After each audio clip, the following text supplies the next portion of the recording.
নমস্কার বন্ধুরা, আরও একবার জানাই আপনাদের সবাইকে সিঞ্জিনি স্টেশন চ্যানেলে সুস্বাগত। আজকে আমাদের রেসিপি থাকবে নিম বেগুন।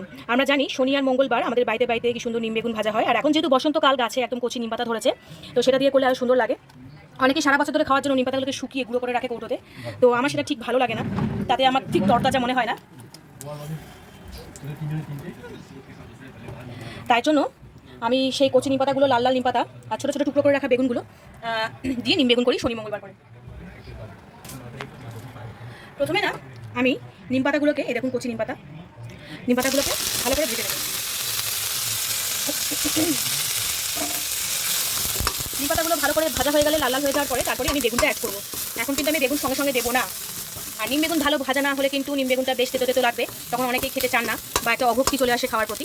তার জন্য নিমটাকে ভালো করে ভেজে নিতে হবে, যাতে একদম লাল লাল হয়ে ভাজাটা থাকে। কাঁচা থাকলেই, পাতা যদি সবুজ থাকে তখনই কিন্তু তার তেতোটা বেশি লাগে,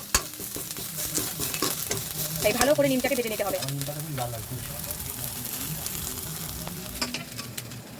বেগুনটাকে আমি এখানে ছোটো ছোটো টুকরো করে এরকম সাইজ করে কেটে নিয়েছি। আর নিম বেগুনে কিন্তু কোনো রকমের ফোড়নের প্রয়োজন হয় না।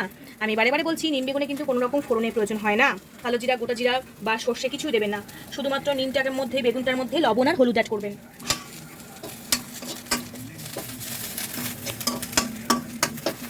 বেগুনটা দেখুন আমার নিম পাতাটা পুরো লাল লাল করে ভেজে নেওয়া হয়ে গেছে। এবার আমি ছোটো ছোটো টুকরো করে রাখা বেগুনগুলো অ্যাড করবো। প্রথমেই বলে রাখি, নিম বেগুন গরম ভাতে বাঙালিদের খুবই একটি জনপ্রিয় খাবার। এই দিয়ে অনেকেই দেখেছি আমি এক থালা ভাত খেয়ে নেন, অন্য কোনো আইটেমও তাদের লাগে না। আর এই বসন্তকালে নিম বেগুন খাওয়াটা শরীরের পক্ষে খুবই ভালো একটা, কারণ এই সময়টাতে আমরা জানি যে গুটি বসন্ত, হাম, তারপরে মামস, এগুলো একটা হওয়ার সম্ভাবনা থাকে। যার জন্য চেষ্টা করবেন সজনের ফুল বেশি করে খাওয়ার, চেষ্টা করবেন নিম বেগুন বেশি করে খাওয়ার এই সময়টাতে। তেলটা একটু কম হয়ে গেছে, তার জন্য আমি এখানে আরেকটু তেল অ্যাড করবো।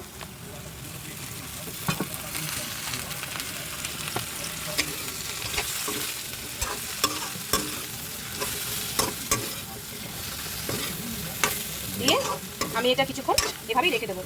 আমি এখানে একটা কথা বিশেষভাবে বলে রাখি, সেটি হচ্ছে আমি কিন্তু নিম বেগুনে কখনো করার সময় থালা চাপা দিই না, কারণ থালা চাপা দিলে কিন্তু সেটা, সেই গরম যে ভাবটা, সেটা থালার গায়ের মধ্যে বাষ্পীভূত হয়ে থাকে এবং সেটা জল পড়ে, যার জন্য একটু এগুলোর মধ্যে একটু জল জল ভাব থেকে যায় এবং বেগুনটা না একটু গ্যালগ্যালে টাইপের হয়ে যায়।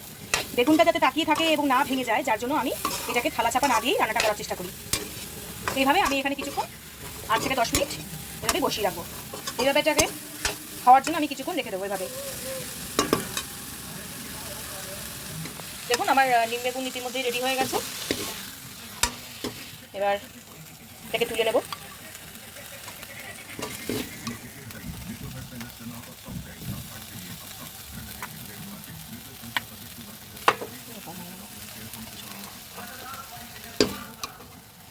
নিম বেগুন আমাদের এখানে রেডি হয়ে গেছে। গরম ভাতে নিম বেগুনটি খেতে খুবই ভালো লাগবে। তাই আজকের মতো আপনাদের যদি রেসিপিটি ভালো লেগে থাকে, তাহলে আপনাদের কাছে লাইক, কমেন্ট, শেয়ার ও চ্যানেলটি সাবস্ক্রাইব করার জন্য অনুরোধ রইল।